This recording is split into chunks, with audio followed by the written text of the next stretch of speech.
Hi guys! Welcome to my channel! So ayan, for today's video, I just wanna share kung ano yung way na ginamit ko para hindi mag-cake yung face because of the foundation. So, ayun nga, FYI, hindi ako magaling mag-makeup. Nagpa-practice pa lang ako this past few days. So, hindi ko pa alam yung lahat ng process sa pag-makeup. So, hindi ko alam kung tama ba yung mga ina-apply ko, tama ba yung mga step by step. But then, I'm still learning. Kumbaga, nanonood pa ako kung ano ba yung mga basic makeup lang, mga ganyan lang. So, ayun nga, gusto ko lang i-share kasi um, nanood ako ng video ni Miss Anne. Ayun, nirecommend niya na foundation na long-lasting is yung Revlon. Revlon Color Stay. Eto guys. So, ito yung binili ko. Actually, ang mahal nito, diba? So, Revlon Color Stay Long Wear Makeup Combination or Oily. Yung shade dito yung napili ko is, yung binili ko is Ivory. So, super white, alam ko yon. Pero kasi yung face ko is, nag-oxidize daw tong Revlon. So, sa ako kasi acidic ako. And then, nag-try na ako before ng foundation before. Yun yung Maybelline, ito, wait lang guys. Ito yun. Etong foundation, actually hindi ko na to ginagamit, matagal na. Kasi nga, nagda-dark siya. After 5 minutes or 10 minutes, nagda-dark na siya sa skin ko. So, nag-oxidize siya. So, ito bago ako bumili nito, tinanong ko yung sales lady kung nag-oxidize ba siya. So, sabi niya, yes daw.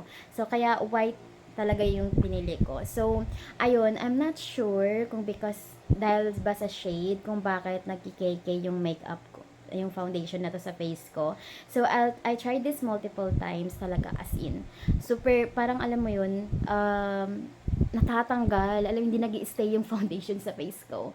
Kahit ilang minutes ko na siyang inantay, 5 to 10 minutes every product para lang matuyo bago ko ilagay lahat. So, like serum, moisturizer. So, naglalagay ako ng time span, like 3 to 5 minutes hanggang sa matuyo lang yung ayun yung serum tsaka moisturizer tsaka sunscreen bago ko ilagay to, pero ganun pa rin guys, kaya super na-stress talaga ako pag ginamit ko to. So nangihinayang ako of course, kaya ayun, nag-search ako kung anong way para lang maiwasan yung KK na foundation. So, ayun, based sa nabasa ko sa Reddit, kailangan daw natin lagyan ng face mist, yung sponge or yung face muna natin bago ilagay yung foundation. So, ayan, itatry natin today guys if mag-work siya. Okay?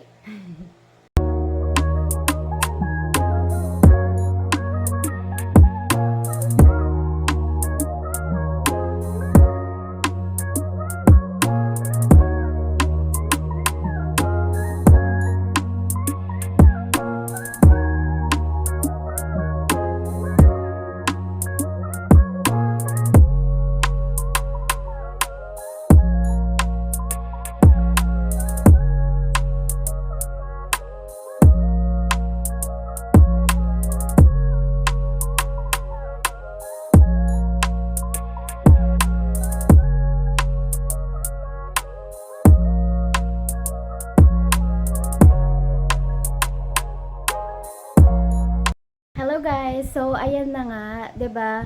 So ayan, ayan na siya.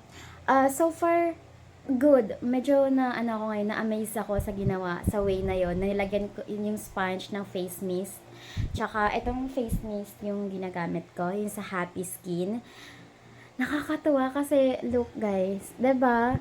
Parang na siya, hindi na siya medyo minimal na lang. Like unlike before na as in dito ko super natatanggal pa rin yung makeup, yung foundation sa face, lalo na sa ilong, Diyos ko. As in super parang hindi talaga siya mapapirmi sa face ko. Kaya ayun. Oh, ayun, medyo okay naman na. Pero meron pa ding mga medyo KK din. So, yun, nadamihan ko lang ng lagay. Dito banda ko, and then this one, tsaka dito. Hindi lang kita sa camera. Ayan. Medyo kasi yung camera ko ngayon, hindi ko alam. Oppo tong ginagamit ko guys. So, parang may blush akong nilagay, pero konti lang. Pag sa ano, tawag dito, medyo madami-dami na yan, pero parang sa camera parang konti lang. So, ayun guys, super effective naman siya. Itatry ko siya ulit. Sa susunod na, kung aalis kami, tomorrow, kung aalis kami, gagamitin ko ulit siya. Itong Revlon. Tatry ko ulit siya kung mag-work ulit. Kasi, ayoko talagang itapon to guys kasi sobrang sayang, 'di ba? Ang mahal nito, tsaka nakakadala bumili ng makeup tapos hindi mo sure kung 'di ba kung maganda ba yung lapat sa skin mo, ganyan. So, ayan, i-wear test ko siya ngayon, guys, kung tatagal ba siya sa face ko. Ayan, medyo maputi lang siya sa mukha ko talaga, 'di ba? Sa leeg ko. Ayan. Kaya, hindi ko masyadong nilagyan yung leeg ko ng foundation kasi sa bahay, hindi naman ako alis kasi ngayon. Kaya hindi ko masyado siyang nalagyan. Sa face lang. Tinry ko lang talaga siya kung mag-work ba yung nabasa ko sa Reddit na kailangan nating lagyan ng face mist, yung sponge, tsaka yung face natin bago lagyan ng foundation. So far nag-work talaga siya. It's amazing. So hindi ko na siya maitatapon or bibili ulit ako ng isa na naman ng ibang klaseng foundation kasi super nakakapagod.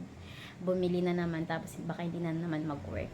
So ayun lang guys. Thank you so much for watching and you have a great day. Bye-bye.